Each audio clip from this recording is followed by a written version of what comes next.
Good morning friends. GST platform के YouTube channel में आप सभी का स्वागत है। फ्रेंड्स, फाइनेंशियल ईयर 1920 इसके लिए जो हम लोगों को इनकम टैक्स के अंदर ऑडिट कराना है सेक्शन 44 AB में, इसके लिए लिमिट कितनी है? क्या वो लिमिट 1 करोड़ है? क्या वो लिमिट 2 करोड़ है? क्या वो लिमिट 5 करोड़ है? ये सवाल काफी लोगों के द्वारा पूछा जाता है, क्योंकि इसके अंदर फाइनेंस एक्ट 2020 से अमेंडमेंट आया है जिसमें 5 करोड़ की लिमिट बताई गई है।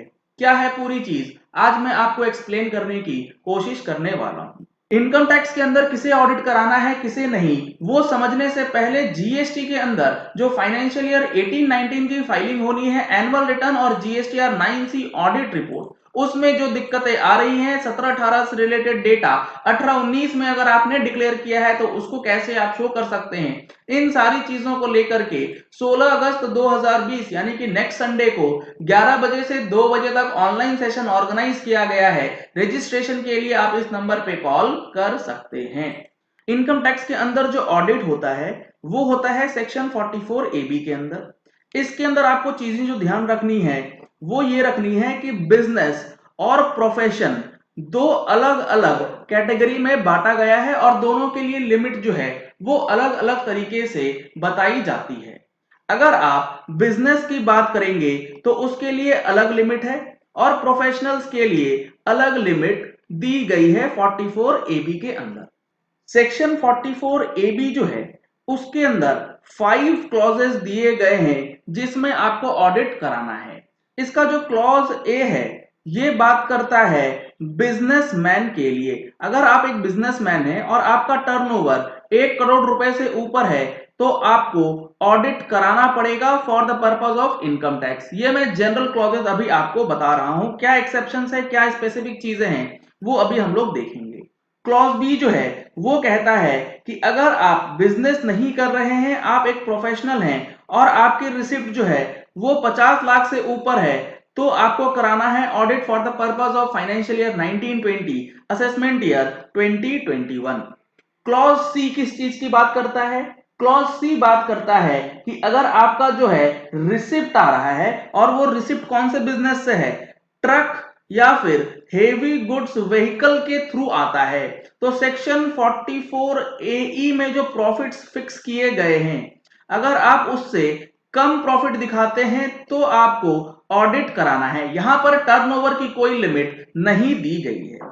जो हमारा क्लॉज डी है, क्लॉज डी बात करता है उन लोगों के लिए जो कि प्रोफेशनल्स हैं लेकिन उन्होंने सेक्शन 44 ADA में जो प्रॉफिट परसेंटेज 50% वाला है उससे कम दिखा रखा है और आपका टोटल इनकम जो है वो एग्जम्पशन लिमिट से ऊपर चली गई है। तो कहने का मतलब है कि अगर आप सेक्शन 44 ADA में फॉल करते हैं तो आप प्रोफेशनल के केस में 50% से ऊपर प्रॉफिट दिखा करके अपना ऑडिट जो है बचा सकते हैं, लेकिन आपका टर्नओवर 50 लाख से ऊपर नहीं होना चाहिए। और इसका जो क्लॉज ई है सेक्शन 44 AB का, वो बात करता है बिजनेसमैन के लिए अगर वो अपना प्रॉफिट सेक्शन 44 AD में जो फिक्स किया गया है उससे कम दिखाते हैं, यानी कि 8% या 6% से कम दिखाते हैं तो आपको ऑडिट कराना है सेक्शन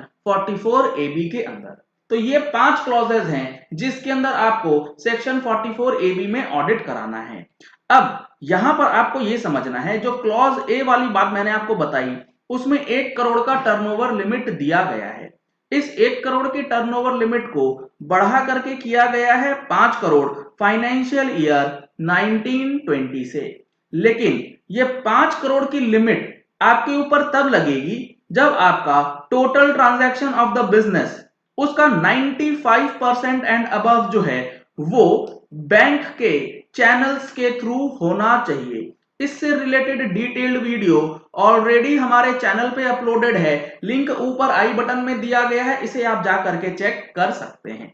तो पहला लिमिट जो था वो 1 करोड़, उसको बढ़ा करके कर दिया गया है 5 करोड़। यहां पे कोई भी प्रॉफिट परसेंटेज की बात नहीं की गई। जो हमारा क्लॉज ई है जहां पर यह बात होती है कि सेक्शन 44 एडी में अगर आप प्रॉफिट परसेंटेज कम दिखाते हैं 6 या 8% से तो आपको ऑडिट कराना होगा। लेकिन आपको चीज यहां पर यह भी ध्यान रखनी है कि 44 एडी का बेनिफिट तभी ले सकते हैं जब आपका टर्नओवर 2 करोड़ रुपए से कम का हो। अगर 2 करोड़ से ऊपर चला जाएगा तो आप 44 एडी का बेनिफिट नहीं ले पाएंगे। तो इस तरीके से आपको यह चीज क्लियर करना पड़ेगा। सेक्शन 44 एबी का जो क्लॉज ए है वो बात करता है 1 करोड़ रुपए की, जिसमें प्रोविजो डाल के करंट असेसमेंट ईयर से उस 1 करोड़ को 5 करोड़ कर दिया गया। 2 करोड़ की जो लिमिट है वो सेक्शन 44 एडी वालों के लिए है, जो छोटे व्यापारी होते हैं उनके लिए वो लिमिट जो है दी गई है। तो इस तरीके से 1 करोड़, 2 करोड़ और 5 करोड़ का टर्नओवर जो है वो निकलता है। सेक्शन 44 एडीए जो प्रोफेशनल की बात करता है उसमें आपको रिसिप्ट जो है वो 50 लाख दी गई है। अगर आप 50 लाख से ऊपर करते हैं तो आपको सेक्शन 44 एडीए का बेनिफिट नहीं मिलेगा, आपको मैंडेटरी ऑडिट जो है सेक्शन 44 एबी में कराना पड़ जाएगा। तो इस चीज को समझ लीजिए और अकॉर्डिंगली जीएसटी के साथ साथ इनकम टैक्स का जो ऑडिट है वो करना किसके लिए जरूरी है इस साल से वो समझ आ सके। अगर आप सेक्शन 44 एबी के अंदर ऑडिट कराने के लिए लायबल थे और आपने नहीं कराया तो आपके ऊपर पेनल्टी जो लगती है सेक्शन 271 बी के अंदर वो कितनी होती है? वो होती है 1/2% ऑफ सेल्स या फिर रिसिप्ट एज द केस में बी और ₹1,50,000 एज द केस में B whichever is less. यानी कि 0.5% ऑफ टर्नओवर या 1.5 लाख दोनों में से जो कम होगा उतने का पेनल्टी आपके ऊपर लगा सकता है डिपार्टमेंट, अगर आप ऑडिट नहीं कराते हैं, ऑडिट आपके ऊपर लागू होने के बावजूद भी। यहां पर लोगों को कंफ्यूजन ये है कि ये लिमिट 0.25% हो गई है, ऐसा कुछ भी नहीं हुआ है। 0.5% लिमिट जो है वो आपको टर्नओवर और रिसिप्ट के बेसिस पे ही कैलकुलेशन जो है वो करके रखनी है।